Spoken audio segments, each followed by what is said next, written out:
Prenons l'exemple d'une supérette de montagne en pleine vacances d'hiver. Ah oui, la fameuse saison haute.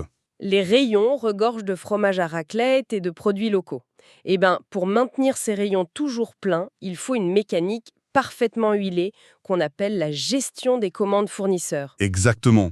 C'est la véritable colonne vertébrale d'un commerce de proximité rentable. Et donc, aujourd'hui, on plonge au cœur de ce sujet pour exceller à l'épreuve du baccalauréat professionnel.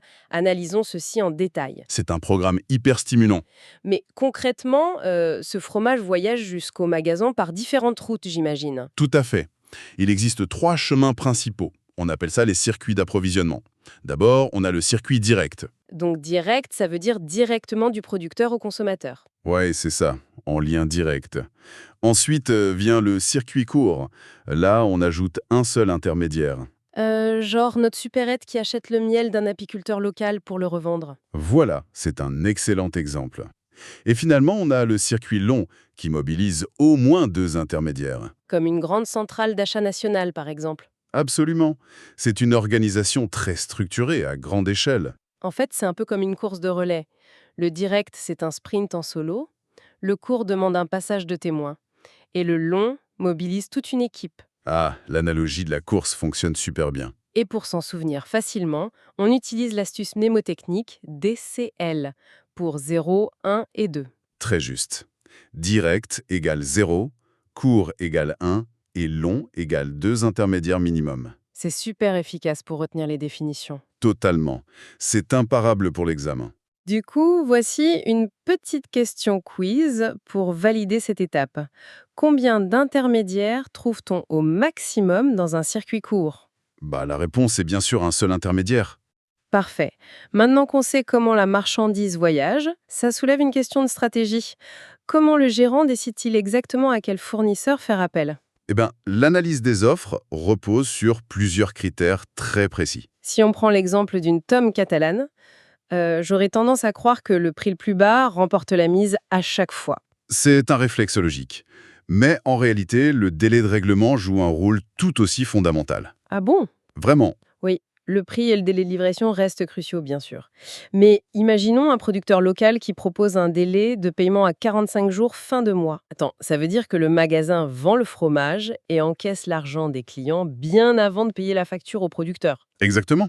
Et cette mécanique renforce considérablement la trésorerie du point de vente. L'argent reste donc disponible dans les caisses pour faire tourner la boutique sereinement. C'est véritablement l'oxygène financier du magasin. Je vois.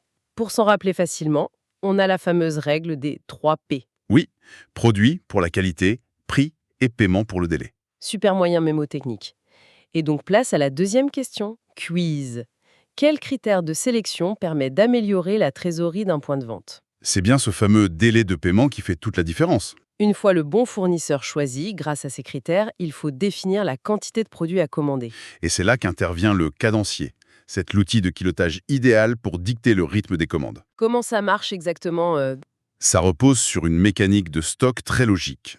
On prend le stock présent en magasin, on y ajoute les nouvelles livraisons et on soustrait les articles vendus. pour obtenir le stock final au bout du compte? Voilà, c'est exactement la méthode. En fait, ça me fait beaucoup penser à une baignoire. Ah, la fameuse image de la baignoire. Oui, l'eau déjà présente au fond, c'est mon stock initial, le fameux SI. Ouais, Le robinet qu'on ouvre, ce sont les livraisons, la lettre L. tout à fait. L'eau qui s'écoule par la bonde, ce sont les ventes, le V. Et l'eau restante donne le stock final, le SF. Cette image illustre parfaitement le besoin d'équilibrer les entrées et les sorties. Et donc, on obtient la formule SI plus L moins V égale SF. C'est la formule magique, incontournable pour la gestion. Passons à notre dernière question quiz. Quels sont les 3 éléments nécessaires pour calculer le stock final dans un cadencier? Il nous faut le stock initial, les livraisons et les ventes. On a donc une vision très claire. Chaque meule de fromage parfaitement alignée en rayon résulte de choix stratégiques forts. Absolument. La maîtrise des circuits avec le DCL, la sélection intelligente basée sur les 3 P et l'utilisation rigoureuse du cadencier garantissent des révisions efficaces et des notes maximales. D'ailleurs, on peut se projeter encore plus loin. Ouais, l'avenir s'annonce fascinant avec l'intelligence artificielle. Les systèmes commencent à analyser la météo ou l'affluence touristique pour automatiser entièrement ces prévisions de cadencier. C'est une perspective d'évolution brillante pour le secteur du commerce. Révise ton bac avec Choisis ta formation et ton métier. D'autres thèmes sont abordés sur la chaîne YouTube.